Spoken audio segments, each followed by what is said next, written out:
Suhu dan kalor. Suhu dan pemakaian. Pada kehidupan sehari-hari, temperatur merupakan ukuran mengenai panas atau dinginnya benda. Temperatur sendiri merupakan sifat sistem yang menentukan apakah sistem berada dalam keadaan kesetimbangan dengan sistem lain. Kesetimbangan termal. Jika dua sistem dengan temperatur yang berbeda diletakkan dalam kotak termal, maka kedua sistem tersebut pada akhirnya akan mencapai temperatur yang sama.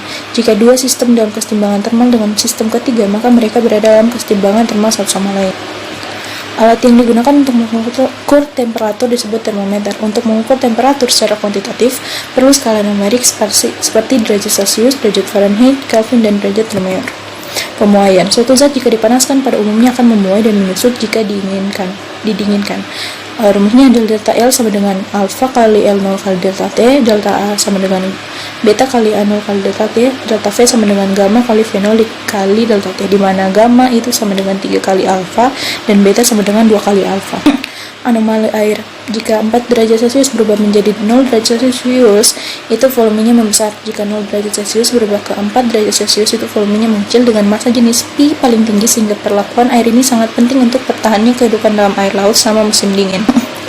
Kalor itu merupakan transfer energi dari suatu benda ke benda lain karena adanya perbedaan temperatur. Dalam satuan standar internasional, satuan kalor itu adalah joule, dengan 1 kalori itu sama dengan 4186 joule. 1 kalori yang dibutuhkan untuk menaikkan temperatur 1 gram air sebesar 1 derajat Celcius. Jumlah kalor yang memerlukan untuk mengubah suhu suatu sistem, di mana kalor merupakan sama dengan massa dikali dengan kalor jenis dikali dengan perubahan suhu. Jika bagian yang berada dari sistem yang terisolasi berada pada temperatur yang berbeda, kalor akan mengalir dari temperatur tinggi ke rendah. Jika sistem terisolasi seluruhnya, tidak ada energi yang bisa mengalir ke dalam atau keluar, maka berlaku kekekalan energi dengan Q-serap itu sama dengan Q lepas.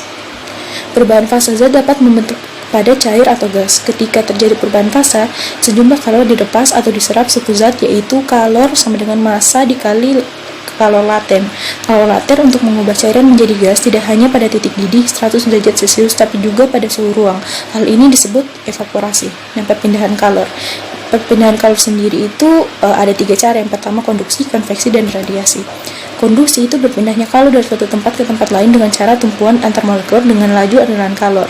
Rumusnya H sama dengan delta Q per delta T sama dengan min Ka dikali delta T per 1. Konveksi. Kalor ditransfer dari suatu tempat ke tempat lain dengan pergerakan molekul, zat, atau materi. Konveksi paksa ini misalnya sepanci air yang dipanaskan dengan di atas api kompor, dan konveksi alami ini misalnya aliran udara panas atau dingin di pantai, terus arus samudra yang hangat atau dingin karena perubahan cuaca. Yang terakhir, radiasi. Kecepatan sebuah benda meradiasi energi atau persamaan Stephen Boltzmann, di mana delta Q per delta T sama dengan sigma E kali sigma kali dA kali T pangkat 4, di mana yaitu merupakan koefisien pemancaran. Q itu adalah ketetapan 5,67 kali 10 pangkat min 8 W per M pangkat 2 ke pangkat 4. A itu luas permukaan dan T adalah suhu. Assalamualaikum warahmatullahi wabarakatuh. Nama saya Wulandari dengan stambuk F111200115. Dalam kesempatan ini, saya akan memaparkan materi mengenai hidrodinamika. Hidrodinamika merupakan zat cair yang dinamis yang mengalir secara terus-menerus. Zat cair atau fluida yang ideal dapat dimanfaatkan atau tak termanfaatkan, dapat berpindah tanpa gesekan, alirannya dapat berupa aliran kental atau tak kental, alirannya stasioner, dan kecepatan partikel yang sama pada penampang yang sama. Fluida terbagi menjadi 2, yaitu fluida sejati dan fluida ideal. Adapun ciri-cirinya yaitu fluida ideal memiliki ciri yang pertama alirannya bersifat steady, tetap. Yang kedua non-viscous, tidak kental. Dan yang ketiga yaitu incompressible, tidak terempatkan. Fluida sejati memiliki beberapa ciri juga, yaitu yang pertama alirannya turbulen, yang kedua viscous, kental, dan yang ketiga adalah compressible, termempatkan. Adapun aliran fluida terbagi menjadi 2, yaitu streamline dan turbulen. Berikutnya yaitu debit. Debit adalah volume zat cair yang dipindahkan tiap satuan waktu atau besaran yang menyatakan volume fluida yang mengalir melalui suatu penampung tertentu dalam satuan waktu.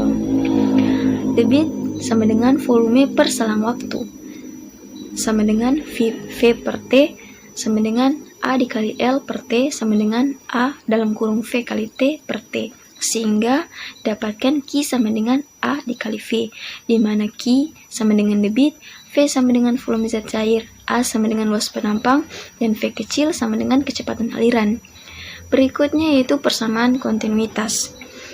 Berdasarkan aliran fluida pada pipa, maka didapatkan persamaan kontinuitas, yaitu A1 dikali V1 sama dengan A2 dikali V2. Dari persamaan kontinuitas dapat disimpulkan bahwa kelajuan fluida yang termanfaatkan berbanding terbalik dengan luas-luas penampang pada pipa di mana fluida mengalir. Yang berikutnya yaitu azas Bernoulli.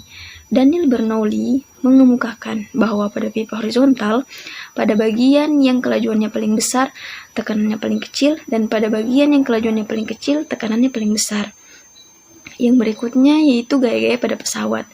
Yang pertama yaitu gaya angkat, dipengaruhi oleh bentuk pesawat. Yang kedua, gaya gerak dipengaruhi oleh mesin pesawat. Yang ketiga, gaya berat dipengaruhi oleh pengaruh gravitasi bumi.